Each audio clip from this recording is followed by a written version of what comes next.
আসসালামু আলাইকুম। আগে আমরা এইমাত্র ডিউটিতে আসলাম কাজ করে। আপনারা এখন দেখেন, আগে ভিডিওটা দেখেন, ভিডিওর অবস্থা কি দেখেন। এখন কি করতে পারি বলেন, আমরা কি করতে পারি বলেন? স্যার আমাদের তো রুলস আমাদের কোনো কিছু মিসিং গেলে বা কিছু করে এখান থেকে ফাইল করে দিতে আসে। হ্যাঁ, আমি তো বাংলাদেশ বিমানে গেলাম, তারা বললো যে হচ্ছে ওখানে গেলাম, তারা বললো তারা কিছু জানে না।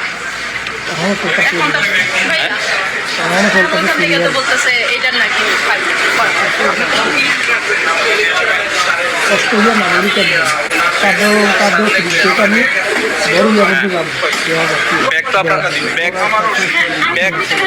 ব্যাগ তো আপনি ওয়েট করেছেন না? 2 কেজি কম আছে তো? হুম, স্যার আপনি কি ভিডিও করছেন না নাকি? ভিডিও করছে না।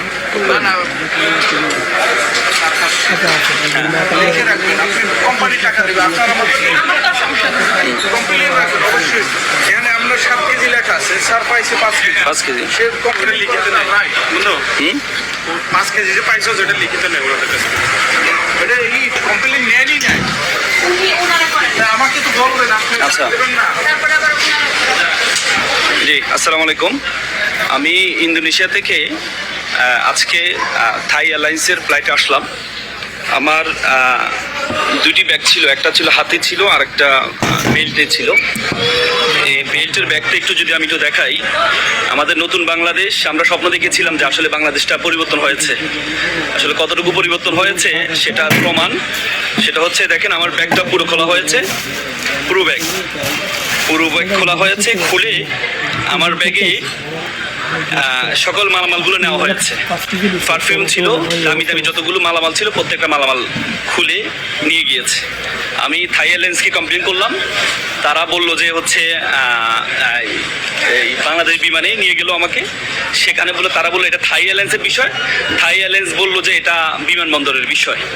এটি হচ্ছে আমাদের নতুন বাংলাদেশ, যে বাংলাদেশে আমরা স্বপ্ন দেখেছিলাম যে অ্যাটলিস্ট আমাদের যারা প্রবাসী ভাইরা বা যারা বাইরে থেকে আসে তারা অ্যাটলিস্ট এই ভণ্ডামি থেকে রক্ষা পাবে। কিন্তু দুর্ভাগ্য হলো সত্য যে আমাদের মাত্র এয়ারলাইন্সটা থামলো 5 মিনিট হলো। 5 মিনিটের মধ্যে আমার ব্যাগটা প্রথমে আসলো, আমার ব্যাগ থেকে সবগুলো গুরুত্বপূর্ণ জিনিস উধাও হয়ে গিয়েছে। এখন আমি এটা ছাড়বো না। আমি তাদেরকে বলেছি, বাংলাদেশ বিমানকে বলেছি, এয়ারলাইন্স অথরিটিকে বলেছি যে আমি তাদেরকে হাইকোর্ট পর্যন্ত নিয়ে যাব। যে আমি শুধুমাত্র যে আমার 5-10 হাজার টাকা জিনিস গিয়েছে এটার জন্য না, আমি এই জন্য করবো, আমাদের যারা প্রবাসীরা অনেক কষ্ট করে আসে, যারা যেখান থেকে আসে, তারা যে ভোগান্তিতে পড়ে এই ভোগান্তি থেকে যেন তারা রক্ষা পায়, আমি এই জন্য এই প্রতিবাদ করছি। এবং আমি থাই এয়ারলাইন্স এবং বাংলাদেশ বিমান অথরিটি কর্তৃপক্ষকে আমি হাইকোর্ট পর্যন্ত নিয়ে যাব, কোনো সন্দেহ নেই। কারণ এই প্রতিবাদ যদি না করে তাহলে আমাদের এই নতুন বাংলাদেশের স্বপ্ন দেখেছিলাম, এই স্বপ্ন বাস্তবায়ন হবে না। আপনারা দেখেন আমার এই বন্ধু, ওরও ব্যাগও ছিল, এভাবে বাঁধা ছিল আমার ব্যাগটা, এভাবে আমরা সিলগালা করে বেঁধে রেখেছিলাম। এবং এইটা ছিঁড়া হয়েছে, দেখেন ছিঁড়া হয়েছে, পুরো ব্যাগটা ছিঁড়া হয়েছে।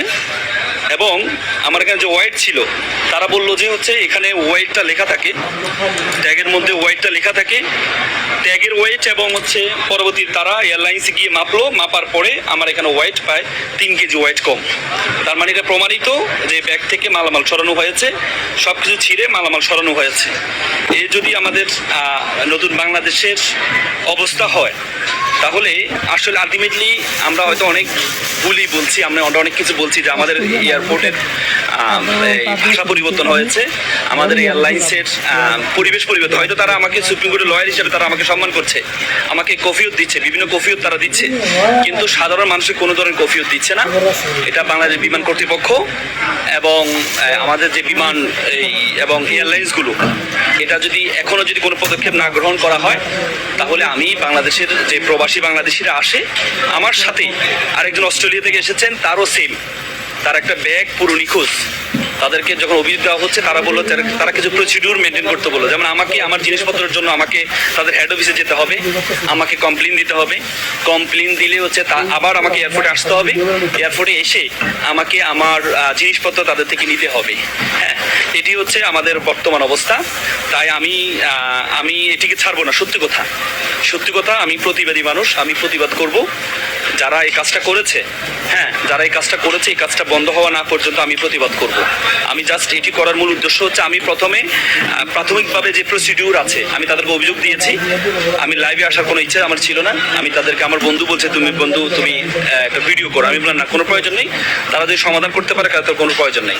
কিন্তু আমি থাই এয়ারলাইন্সকে অভিযোগ করেছি। থাই এয়ারলাইন্স আমাকে বাংলাদেশ বিমান যেখানে অনুসন্ধানে সেখানে নিয়ে যায়।